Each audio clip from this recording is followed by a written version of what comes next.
Assalamualaikum warahmatullahi wabarakatuh. Perkenalkan, nama saya Halimah Ulandari, NIM 1910209007 dengan MK Pengantar Relativitas, dosen pengampu Suhadi MPD. Di sini saya akan membahas soal yang pertama, yaitu perbedaan transformasi Galileo dan Lorentz. Nah, yang pertama, transformasi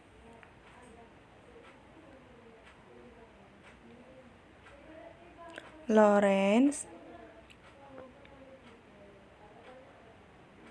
Yang kedua, transformasi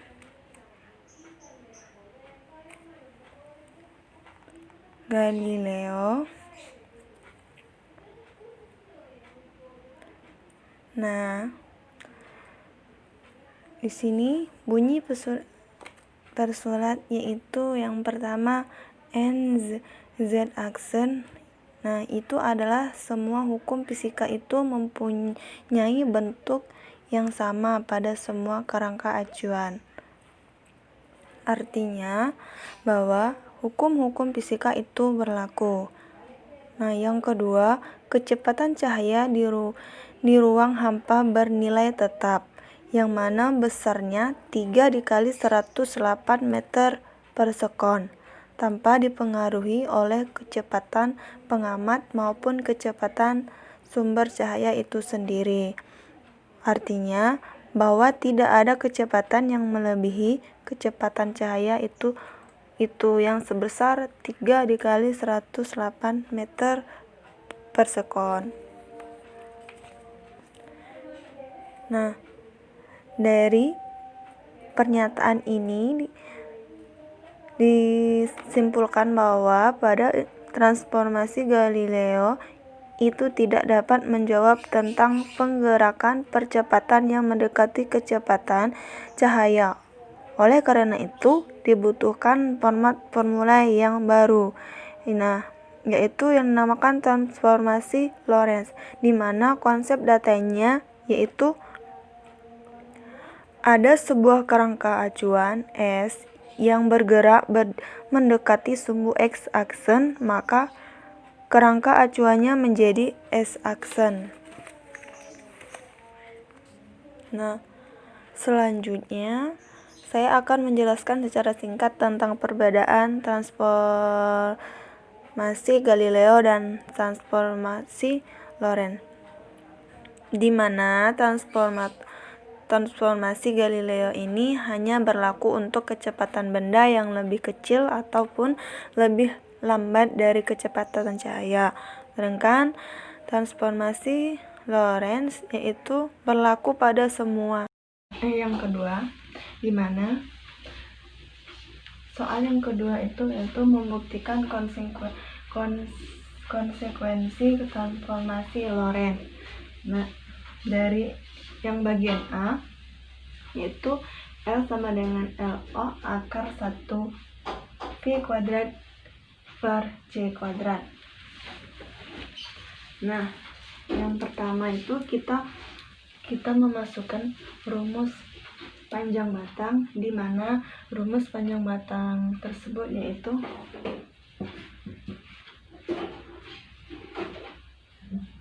X2 aksen dikurang X1 aksen.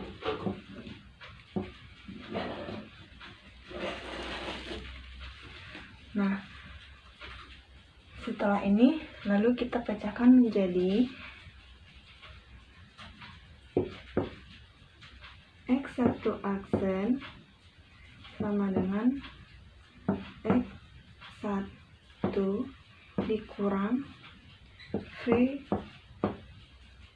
T1 per akar 1 dikurang V kuadrat per C kuadrat. Nah, di mana X ini ialah koordinat dan V ini ialah kecepatan. Sedangkan dengan C ini yaitu kecepatan pada cahaya. Nah, jika kita ingin mencari X2 aksennya,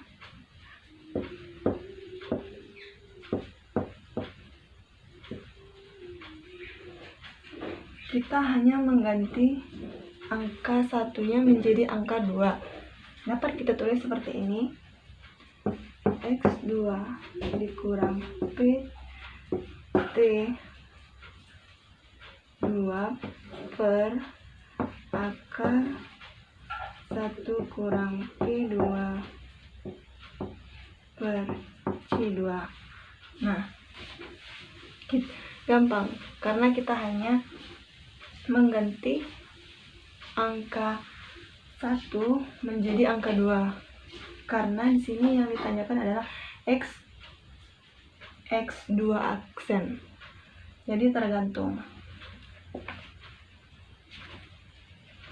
Nah, selanjutnya jika kita ingin membuktikan rumus yang ini tadi,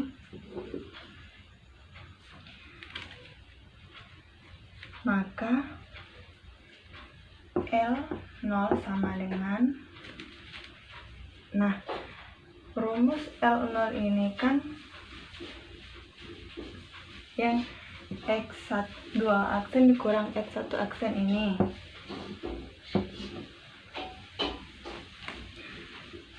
Jadi kita masukkan ke sini. Jadi dapat kita tulis yaitu X2 aksen dikurang X1 aksen dikurang P dalam kurung T2 dikurang T1.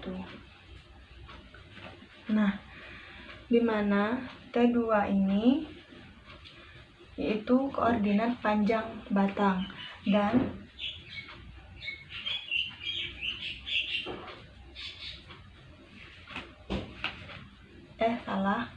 yaitu T2 ini T2 ini adalah koordinat panjang batang X1 dan X2 yang telah diukur. Lalu kita melanjutkan L2 sama dengan 1 per akar 1 dikurang P2 per C2. Nah, jadi pembuktian ini, rumus ini yaitu L sama dengan LO akar 1 dikurang P2 per C2. Nah, dimana L ini yaitu panjang batang yang bergerak, sedangkan LO ini yaitu panjang batang yang diam.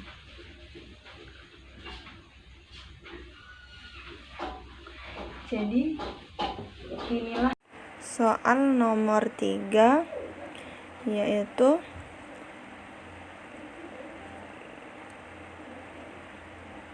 pada transformasi Lorentz buktikan bahwa kecepatan cahaya C adalah sama untuk semua kerangka acuan. Nah, kembali lagi pada teori relativitas menurut Einstein terdapat 2 hukum. Nah, bunyi hukum yang pertama itu yaitu hukum fisika itu memiliki bentuk yang sama pada semua kerangka acuan dengan kecepatan tetap. Nah, kembali lagi pada teori relativitas menurut Einstein terdapat 2 hukum. Nah, yang hukum pertama berbunyi fisika itu memiliki bentuk yang sama pada semua kerangka acuan dengan kecepatan tetap. Seperti contoh, kita sedang berdiri di peron stasiun kereta, sedangkan teman kita berada di dalam kereta yang menuju dengan kecepatan 40 km per jam. Nah, menurut kita yang diam bahwa teman kita yang berada dalam kereta itu melaju dengan kecepatan 40 km per jam. Namun, menurut temanmu yang berada di dalam kereta, dia itulah diam, namun kamu yang berdiri di perumlah yang bergerak dengan kelajuan 40 km per jam. Nah, dari contoh ini kita simpulkan bahwasanya cahaya merambat melalui ruang hampa dengan kecepatan konstan dan bernilai. Terus juga kecepatan cahaya tidak tergantung pada kelajuan sumber cahaya maupun kelajuan pengamatnya. Soal yang nomor 4. Nah, gimana soalnya itu jika seseorang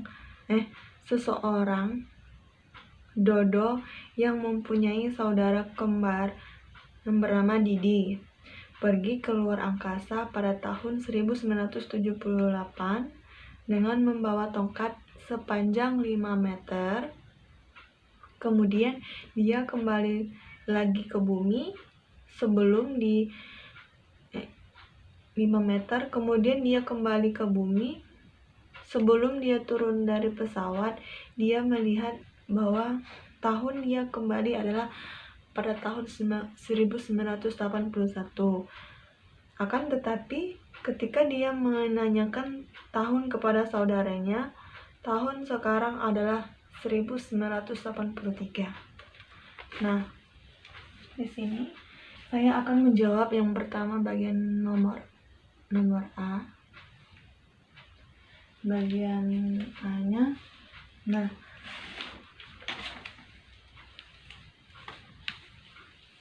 saya di sini akan menggunakan rumus, yaitu L sama dengan LO per gamma. Nah, tadi tuh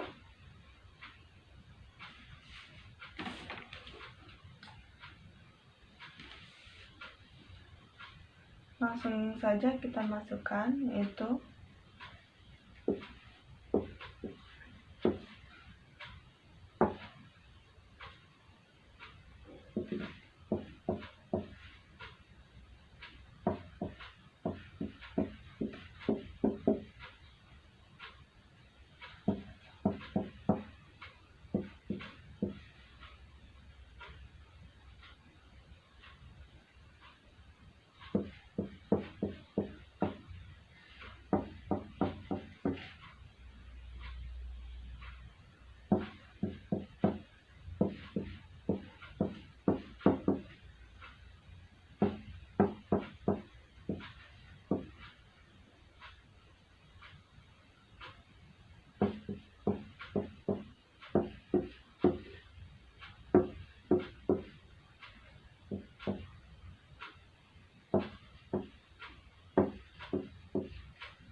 jadi kecepatannya yaitu 2,24.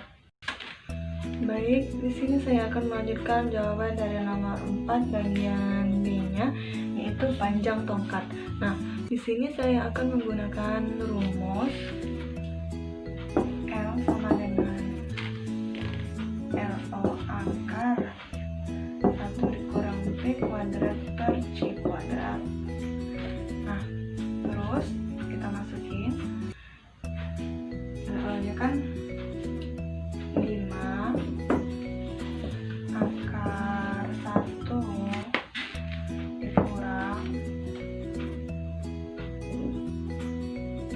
kita lihat di sini kan P2. Nah, yang tadi kita dapatkan itu P2-nya yaitu 2,24. Jadi kita masukkan 2,24 tutup kurung kuadrat per C kuadrat. Terus 5 buka kurung 2,24 dikali 1 P kuadrat dikali C. Jadi hasilnya 11,26.